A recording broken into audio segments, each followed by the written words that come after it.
After the children of Israel left and took their journey from Egypt, in Exodus 16 it says, and they took their journey from Elim, and all the congregation of Israel, the children of Israel came into the wilderness of Sin, which is between Elim and Sinai, on the 15th day of the second month after their departing out of the land of Egypt. And the whole congregation of Israel murmured against Moses and Aaron in the wilderness.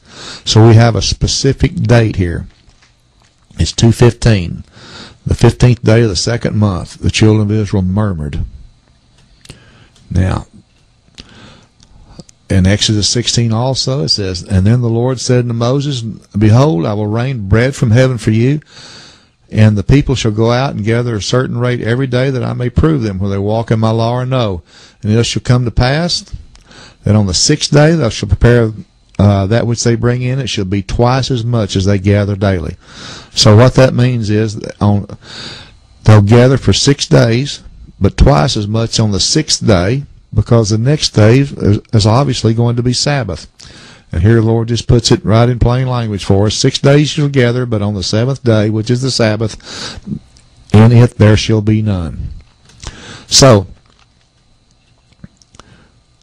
God said, I've heard the murmurings of the children of Israel, speaking to them and saying, at even you shall eat flesh, and in the morning you shall be filled with bread. You shall know that I am the Lord your God. So the 15th they murmured.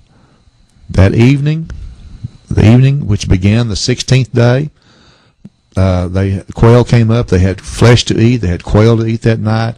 And the next morning, which is the 16th, it rained bread for the first day, the first time. So they gathered for 6 days. So there's 1 day, 2, 3, 4, 5, 6 days they gathered, and they gathered twice as much on this day, because the next day was going to be the Sabbath, just exactly like God said.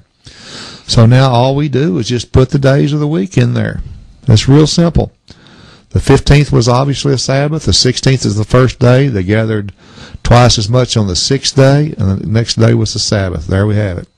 God has given us His calendar. Now all we have to do is see that God hath given you the Sabbath. Therefore you give giveth you on the 6th day the bread of 2 days, abide every man in his place.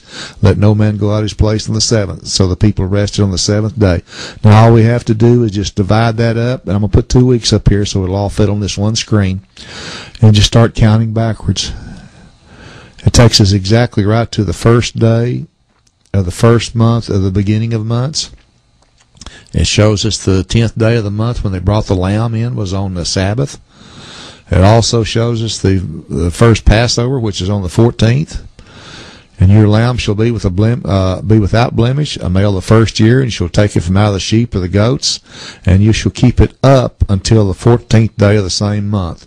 And the whole congregation shall kill it in the evening. All right, now, there's only one evening and one morning per day. The 14th begins here. The 15th begins at the close of the 14th. The 14th begins at the close of the 13th. So if you're going to keep it up until the evening of the 14th of the month, which one is it? It's this one. That is the 14th day beginning right there. To keep it up until the 14th day of the month. Right here. That's where they kill the Passover, at the beginning of the 14th day, just as the scriptures say.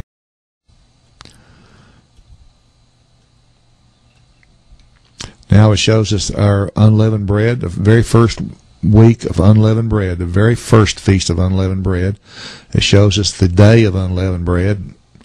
This is also the day that the children of Israel departed and left Egypt. They departed sometime at the close of that day, sometime in the night. This day they borrowed from the Egyptians. So then we can take this calendar, the same calendar, just count on forward all the way down to the end of the year. It'll show us all the feast dates all the way down. But if we go back up here, if you'll remember our creation week, it showed the 4th day the sun and the moon were created.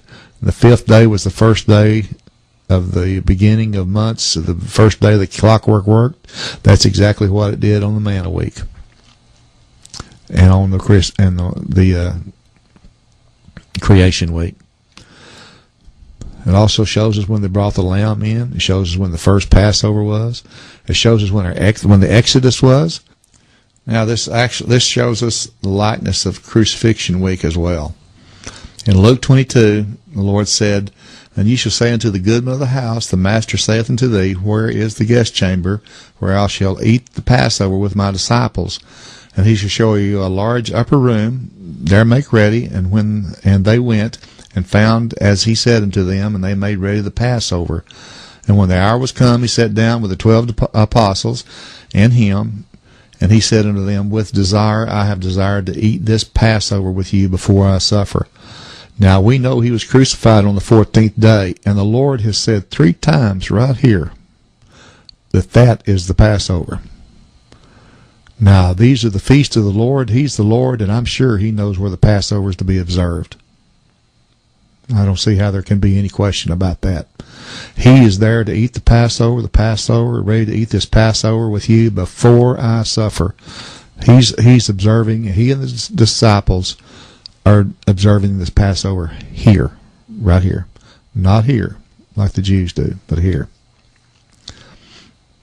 Now, they observe the Passover right here. It's the evening beginning the 14th. We're here on the 14th. Just like it says, you'll keep your lamb up until the 14th, and you'll kill it in the evening. And then after that, they went to the Mount of Olives.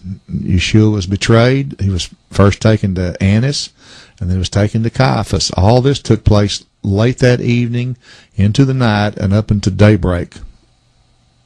Right here. Now, after daybreak, then Yeshua was taken to Pilate, and Pilate sent him to Herod, and Herod sent him back to Pilate. He was mocked and beaten.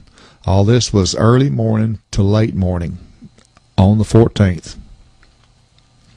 And then he was crucified on this day, the 14th day of Nisan.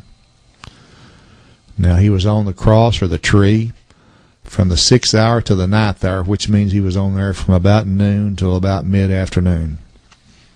Now, mid-afternoon, this is when the Jews wanted him off of the tree, off of the cross, to get him off of there, so they could have their Passover here. Their Passover they observed Passover the day after the Lord did.